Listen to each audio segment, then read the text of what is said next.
बच्चों, आज हम पढ़ने जा रहे हैं अपनी पाठ्य पुस्तक का 9वां पाठ और जिसका नाम है चिड़िया की बच्ची। हमारी जो वसंत भाग 2 है उसका 9वां पाठ है ये, और इसका पाठ का नाम क्या है? चिड़िया की बच्ची।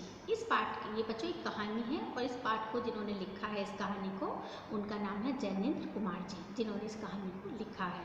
तो इसका पहला पाठ इससे पहले मैंने पढ़ा दिया था, आधा भाग हम आज पढ़ेंगे कहानी का। जैसे मैंने पहले आपको बताया था कि माता दास एक बहुत ही रईस आदमी है, यानी बहुत ही संपन्न व्यक्ति है। रईस कहते हैं संपन्न व्यक्ति को। उन्होंने एक बहुत सुंदर सी कोठी बनवाई थी संगमरमर की। संगमरमर कहते हैं बच्चों मार्बल को, इंग्लिश में जिसे मार्बल कहते हैं, हिंदी में कहते हैं संगमरमर। उन्होंने एक बहुत सुंदर संगमरमर की कोठी बनवाई थी, एक बहुत सुंदर सा बगीचा बनवाया था, जिस बगीचे को में वो शाम के समय वो अपनी कोठी से बाहर मसनद के सहारे बैठा करते थे और बगीचे की सौंदर्य को निहारा करते थे, और बड़े खुश होते थे उसके सौंदर्य को निहार कर, और उन्हें बहुत अच्छा लगता था। वो काफ़ी कला के प्रेमी थे, वो बहुत रुचि वाले व्यक्ति थे, उनको काफ़ी सारी चीज़ों में अभिरुचि थी, तो बहुत खुश रहते थे। एक दिन वो देखते कि उनके बगीचे में एक चिड़िया आकर बैठती है, चिड़िया की बच्ची आती है जो बैठती है उनके एक गुलाब की टहनी पर, और वो चाहते हैं, उसकी सुंदरता से वो इतने खुश हो जाते हैं। वो चिड़िया बहुत खूबसूरत थी, और वो इतने खुश हो जाते हैं कि वो चिड़िया को हमेशा के लिए अपने पास रखने के बारे में सोचने लगते हैं। तो वो कैसे कैसे चिड़िया को प्रलोभन दे रहे हैं, इतना हमने पहली क्लास में पढ़ा। अब उससे आगे का पाठ हम आज पढ़ते हैं। तो उसके बाद क्या होता है कि वो चिड़िया से कहते हैं कि मैं तुम्हें सोने का पिंजरा बनवा दूंगा, तुम्हें अच्छा भोजन दूंगा, तुम मेरे पास ही रुक जाओ। वो किससे कह रहे हैं? ये सब बातें चिड़िया से कह रहे हैं। और तो वो चिड़िया से कहते हैं मैं तुम्हारे लिए सोने की कटोरी में खाना दूंगा, जो तुम्हें दाना जो चिड़िया खाती हैं, सोने की कटोरी में पानी दूंगा, सब कुछ तुम्हारे लिए करूँगा, सारे तुम्हारी सुख सुविधा का ध्यान रखूँगा, बस तुम मेरे पास रह जाओ। लेकिन चिड़िया जो होती है वो बहुत ही भयभीत हो जाती है, वो बहुत डर जाती है उनकी बातों से, माता दास की, क्योंकि उसे इन सब चीज़ों से कुछ लेना देना नहीं था। वो वहाँ किसी भी तरह से वहाँ रुकने को तैयार नहीं होती है। माता दास उसे बहुत सारे प्रलोभन देते हैं, लेकिन वो किसी भी तरह से वहाँ रुकने को तैयार नहीं होती है। वो वहाँ नहीं रुकना चाहती। उसे लगता है जैसे उसने वहाँ आकर कोई बहुत बड़ी गलती की है, क्योंकि उसे नहीं लगता था कि कोई उसको डर लगने लगा था अब। तो वो सोचती है कि उसने उस बगीचे में आकर बहुत बड़ी गलती की है, तो वो घबरा जाती है और वो उसकी बातें नहीं मानती, और वो कहती है कि मैं अपनी माँ के पास जाना चाहती हूँ। क्या कहती है चिड़िया? मैं अपनी माँ के पास जाना चाहती हूँ। मुझे मेरी माँ है उसकी मुझसे याद आ रही होती है। वो कहती है कि मेरी माँ मेरी राह देख रही होगी, क्योंकि बच्चे जब घर से बाहर जाते हैं तो माता पिता उनकी राह देखते हैं। तो चिड़िया जो होती है वो कहती है कि मैं अपने घर जाना चाहती हूँ, क्योंकि मेरी माँ मेरी राह देख रही होगी, मैं यहाँ नहीं रुक सकती।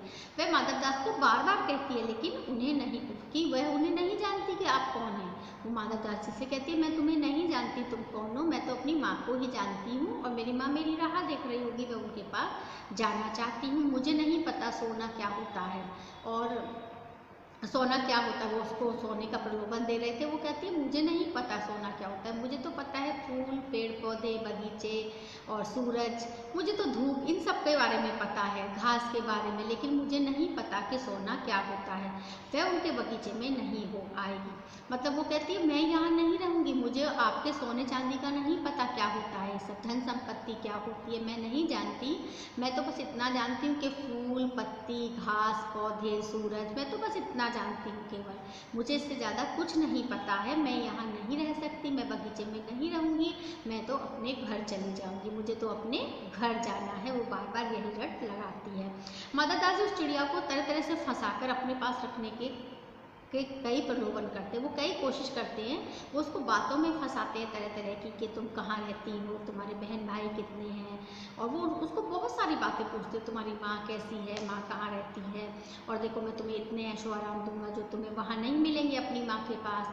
और वो उसको किसी तरह से बातों में उलझाए रखते हैं, इसीलिए कि कैसे भी करके वो उसको क्या करना चाह रहे थे, अपने पास रखना चाह रहे थे। तो वो परेशान हो जाती है। वो कहती नहीं मेरी माँ मेरी राह देख रही होगी, मैं अपने घर जाना चाहती हूँ। वो बार बार उसको बातों में उलझाकर रोक लेते थे, लेकिन इसी बीच माधव दास क्या करते, उसको बातें करते करते वो उसको बार बार बातों में लगा रहे हैं, और इसी बीच उसको बातों में फंसाकर वो एक बटन दबा देते हैं लाल रंग का। उस बटन को दबाते ही जो है, वो बटन उन्होंने किस लिए दबाया था, जिससे उनका नौकर वहाँ आ जाए। वो तुरंत एक बटन दबा देते हैं, जिससे उनका नौकर तुरंत बटन की आवाज़ सुनकर वहाँ आ जाता है, और वो चिड़िया को अपनी बातों में लगाकर अपने नौकर से कहते हैं कि कैसे भी करके इस चिड़िया को पकड़ लो। वो उनका जो इच्छा थी वो चिड़िया को पकड़ने की थी। तो वो अपने नौकर को बुलाते हैं और चिड़िया को, लेकिन चिड़िया जो थी वो इन सब बातों से अनजान थी, उसे नहीं पता था कि इनके मन में ऐसा कुछ है। वो कहती है, वो तो रट लगाए रहती है कि मुझे अपनी माँ के पास ही जाना है। एकदम से नौकर दौड़ा दौड़ा आता है और वो माधवदास का, जैसे माधवदास उसे इशारा करते हैं कि तुम इस चिड़िया को पकड़ लो, तो वो चिड़िया को पकड़ने के लिए दौड़ता है एकदम। लेकिन चिड़िया इन सब बातों से अनजान थी और वो चतुराई से बातों में क्योंकि माधवदास उसको बातों में फंसाए थे, उसको कुछ पता नहीं था ये क्या कर रहे हैं। तो वो उससे क्वेश्चन, जैसे मैंने आपको बताया कि तुम्हारे कितने भाई बहन हैं, तुम फिर आओ, कब आओगी यहाँ दोबारा, मतलब उसको मीठी मीठी बातों में उसको फंसा रहे थे। तुम दोबारा आने का वादा करो कि तुम कल फिर इस बगीचे में वापस आओगी कभी, वो उससे कुछ कहते हैं। और चिड़िया तो कहती है, नहीं मुझे मेरी माँ के पास जाना है वापस, मैं यहाँ वापस नहीं आऊँगी। लेकिन वो उसको बातों में लगाते, उसके परिवार के बारे में पूछते हैं और कहते हैं तुम पहले मुझे आने का वादा करो कि तुम वापस कल फिर मेरे बगीचे में वापस आओगी, लेकिन डरो मत, थोड़ा रुक कर जाना। लेकिन चिड़िया जाने की रट लग, मतलब वो उससे बार बार कहते हैं तुम डरो मत मुझसे, मैं तुम्हें नुकसान नहीं पहुँचाऊँगा, तुम बस मुझसे वादा करो कि तुम कल फिर आओगी। और चिड़िया को कुछ पता नहीं था कि इनके मन में क्या है। उधर के उधर अचानक चिड़िया को कैसे लगता है, क्योंकि उसको ऐसा नहीं पता था कि मुझे पकड़ना चाहते हैं। तो अचानक से चिड़िया को क्या होता है, एक कठोर स्पर्श का आभास होता है, कठोर स्पर्श, जैसे उसको कोई पकड़ना चाह रहा है। तो चिड़िया एकदम से घबरा जाती है और वो एकदम से वहाँ से उड़ जाती है, क्योंकि जो उसका नौकर था, माधवदास जी का जो नौकर था, माधवदास का, वो चिड़िया को पकड़ने के लिए आता है चुपचाप, क्योंकि माधवदास जी उसको बातों में लगाए होते हैं।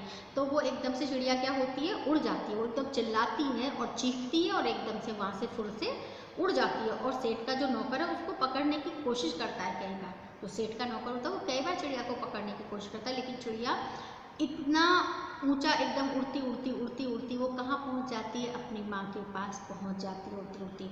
और वो बहुत घबराई हुई होती है, चिड़िया बहुत घबरा जाती है, क्योंकि उसने ऐसा नहीं सोचा था कि वो उसको पकड़ेगा, ये व्यक्ति मुझे पकड़ेगा, क्योंकि वो उसको बातों में लगाए हुए था और नौकर उसको पकड़ने की कोशिश करता है एकदम से आके। तो चिड़िया एकदम से चीखती और उड़ जाती है और उड़ती उड़ती वो कहाँ पहुँच जाती है, अपनी माँ के पास। और वो बहुत ज़्यादा घबरा जाती है, क्योंकि हमने देखा है जब कोई हमें डराता है या हम डर जाते हैं किसी से तो हम घबरा जाते हैं। तो इस तरह चिड़िया घबरा जाती है और हमें जैसे अपनी माँ के पास आके अच्छा लगता है। वो सीधी कहाँ पहुँचती है, उड़ती उड़ती अपनी माँ के पास पहुँचती है, उसकी गोद में गिरकर सुबकने लगती है। सुबकना कहते हैं रोने को बच्चों। वो अपनी माँ की गोद में सर रख के सुबकने लगती है और बहुत देर तक वो सुबकती रहती है। और वो माँ पूछती है बार बार कि कुछ मतलब माँ उससे पूछती है कि कुछ बता नहीं सकती, लेकिन वो अपनी माँ को कुछ नहीं बता पाती, क्योंकि बहुत घबरा गई थी, बहुत डर चुकी थी चिड़िया। तो वो अपनी माँ की गोद में सर रख कर सुबकने लगती है, सुबकती रहती है और अपनी माँ को भी वो कुछ नहीं बता पाती। बड़ी देर तक चिड़िया की जो माँ होती है, जो उसकी माँ होती है, जब अपने घोंसले पहुँचती है चिड़िया, तो उसकी माँ उसको ढांढस बताती रहती है। ढांढस बताना, उसको समझाना, उसको धैर्य रख देना, मतलब उसको बहुत धैर्य करती है, उसको बहुत प्यार दुलार करती है और उसको समझाती है कि मतलब रो मत, कुछ नहीं, अब तुम मेरे पास आ गई, अब तुम सुरक्षित हो। लेकिन चिड़िया बहुत घबरा जाती है, वो बहुत घबराई होती है और वो सुबकती ही रहती है और अपनी माँ की गोद में, माँ की मतलब छाती से लग जाती है। देखते ना, आपने देखा होगा जब हम घबरा जाते हैं, डर जाते हैं, तो अपनी मम्मी से आके एकदम लिपट जाते हैं और अपनी मम्मी से लिपट कर हम अपने आप को बहुत ही सुरक्षित महसूस करते हैं। इसी तरह चिड़िया क्या करती है, अपनी माँ की छाती से लिपट जाती है और लिपट कर बहुत कस के अपनी माँ को पकड़ लेती है और उसकी आंखों में से आंसू लगातार बह रहे होते हैं और वो ऐसे चिपक जाती है जैसे कभी वो अपनी आंखों को नहीं खोलेगी, उसकी जो पलकें थी वो उनको नहीं खोलेगी। वो अपनी माँ से एकदम चिपक जाती है क्योंकि डरी हुई होती है। उसको ऐसा लगता है कि अब वो अपनी माँ के पास सुरक्षित है, नहीं तो पता नहीं आज उसके साथ क्या होता है। यानी वो माधवदास उसको पकड़कर पिंजरे में बंद कर लेता। तो वो बहुत घबराती है उन सब बातों को सोचकर और वो अपनी माँ से लिपट जाती है और अपनी माँ से लिपट कर वो क्या करती है, अपनी माँ को बहुत कस के पकड़ लेती है। और क्योंकि वह बहुत डरी हुई थी तो वो अपनी माँ को बहुत कस के पकड़ लेती है और ऐसे भींच लेती है, ऐसे माँ को पकड़ लेती है जैसे वो अब कभी भी अपनी पलकों को नहीं खोलेगी, हमेशा अपनी पलकों को मूंदे अपनी माँ से ऐसे ही लिपटी रहेगी। तो ये था ये प्यारा सा पाठ बच्चों, जो जिसमें एक माँ के महत्व को और ये भी समझाया है कि हमारा घर कैसा भी हो, हम चाहे अमीर हो चाहे गरीब, लेकिन अपना घर अपना होता है। हमें अपने घर में ही सुरक्षा का एहसास होता है और पैसा मायने नहीं रखता, धन संपत्ति इतनी मायने नहीं रखती जितना हमारा परिवार हमारे लिए मायने रखता है। इस चिड़िया ने उसी महत्व को यहाँ पे समझाया है कहानी के माध्यम से कि इतना ज़्यादा लालच, प्रलोभन, लालच देने के बावजूद भी वो माधव दास के पास नहीं रुकती है, बल्कि अपनी माँ के पास आ जाती है। तो यही प्यारी सी कहानी थी। उसको अपने घर आकर ही अच्छा लगता है। तो आप इस कहानी को बच्चों पढ़ना, समझना, बहुत प्यारी सी कहानी है। तो आज की क्लास में इतना ही। अच्छा सा पाठ था बेटा, बहुत प्यारा सा पाठ था। तो बाय बाय बच्चों।